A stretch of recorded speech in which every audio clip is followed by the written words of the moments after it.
Assalamualaikum warahmatullahi wabarakatuh. Hai kelas, apa kabar semuanya? Kita bertemu lagi pada pertemuan ketiga bersama pelajaran bahasa Indonesia dengan Miss Nila. Kita masuk pada pelajaran kita. Pada pertemuan ketiga untuk kelas 12, kita membahas materi tentang teks cerita sejarah. Di sini saya bagi dua bagian menjadi bagian 1 dan bagian 2 untuk pertemuan selanjutnya. Kurikulum yang kita pakai yaitu kurikulum 2013. Untuk submaterinya, kita pertama membahas tentang pemahaman teks cerita sejarah, informasi dan unsur pembangun teks cerita sejarah, nilai-nilai dalam teks cerita sejarah.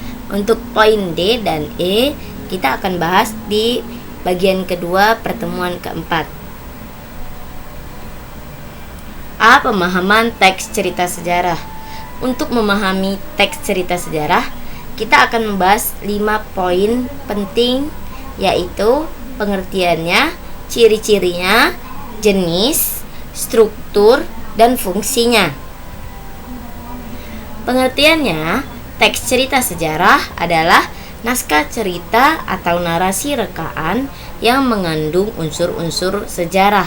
Narasi rekaan di sini dimaksud yaitu cerita yang dibuat atau tidak sebenarnya terjadi. Dalam teks sejarah ada beberapa unsur nyata, misalnya tokoh, nama tempat, dan peristiwa. Namun dalam teks cerita sejarah terdapat pula cerita yang sifatnya rekaan atau dibuat-buat.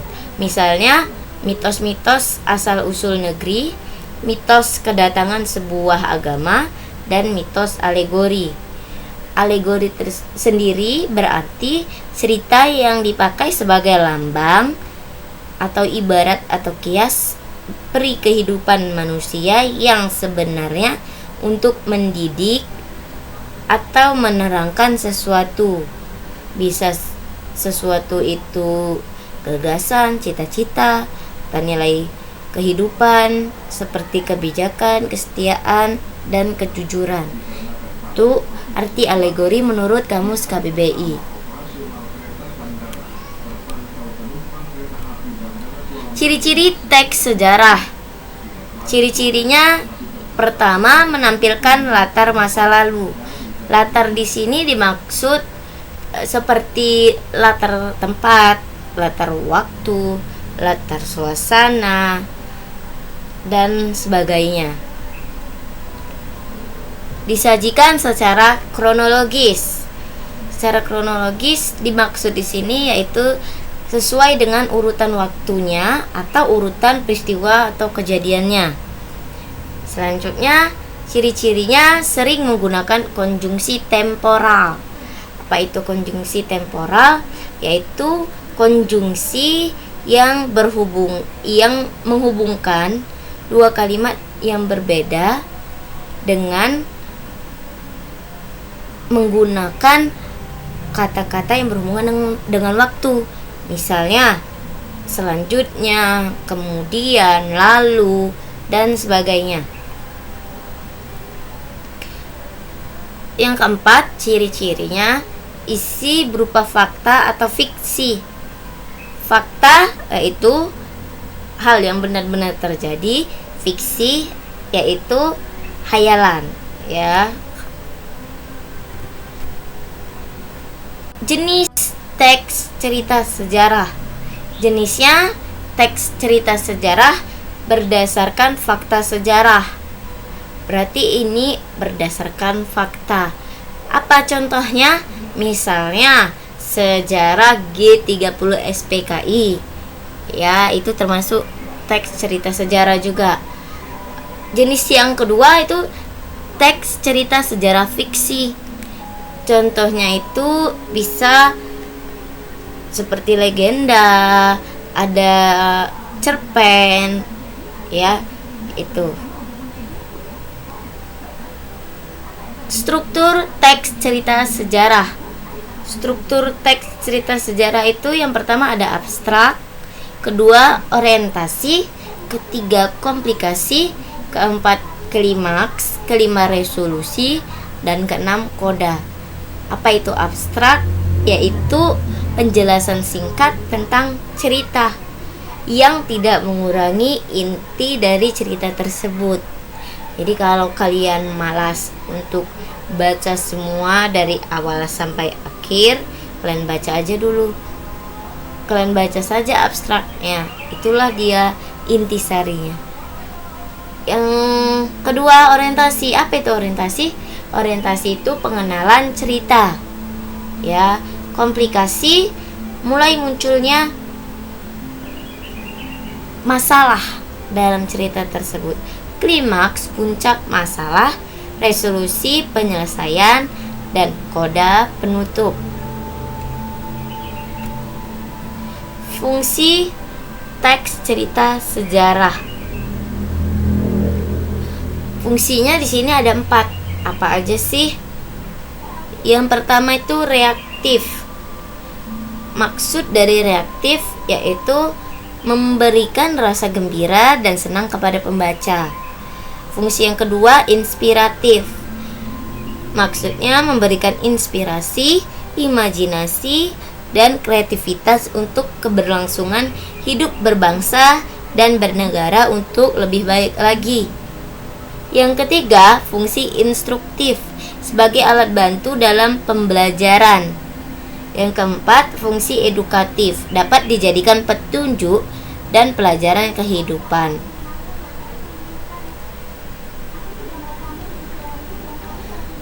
B. Informasi dan unsur pembangun teks cerita sejarah. Ada 2. Yang pertama, kita bahas unsur pembangun teks cerita sejarah. Apa aja sih unsur-unsur pembangunnya? Itu ada unsur intrinsik dan unsur ekstrinsik. Unsur intrinsik yaitu unsur-unsur yang terdapat dalam cerita tersebut. Ya, kalau unsur ekstrinsik, unsur yang terdapat pada luar cerita tersebut. Itulah misalnya kebesaran pemerintah, ada nilai-nilai unsur keagamaannya, politik, ekonomi, sosial, corak penceritaan, dan bisa ada juga tentang latar penulis, bisa juga ya kalau unsur ekstrinsik. Kalau intrinsik itu ada tema, amanat, tokoh atau penokohan, sudut pandang, latar, dan alur. Ini di pelajaran sebelumnya di kelas 10, kelas 11 sudah kita singgung. Bisa kalian buka lagi materinya atau catatan kalian, baca kembali biar kalian ingat jika lupa. Langkah-langkah menemukan informasi penting dalam teks sejarah. Apa sih langkah-langkahnya? Pertama, membaca teks cerita atau novel sejarah dengan seksama. Ya, berarti bacanya jangan kebut-kebut. Bacanya harus dengan perlahan dan dipahami. Oke, yang kedua, mengidentifikasi pokok isi dalam teks cerita atau novel sejarah. Jadi kalian tandai dulu pokok-pokok isinya itu biasanya bisa kita ambil dari ide-ide pokoknya. Ya. Ketiga, mencatat pokok-pokok isi dalam teks cerita atau novel sejarah. Itu ya tadi ya. Yang bagian C itu ada nilai-nilai dalam teks cerita sejarah. Apa aja nilai-nilainya? Itu ada nilai moral, ada nilai kepahlawanan, ada nilai religius, budaya, dan sosial. Jadi dalam cerita teks cerita sejarah ini terdapat 5 nilai-nilainya. Kalaupun tidak terdapat kelimanya, salah satunya pasti ada.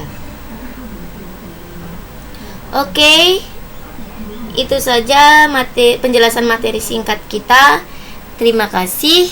Ada pertanyaan? silakan hubungin Miss melalui WA grup kelas belajar e-learning kita.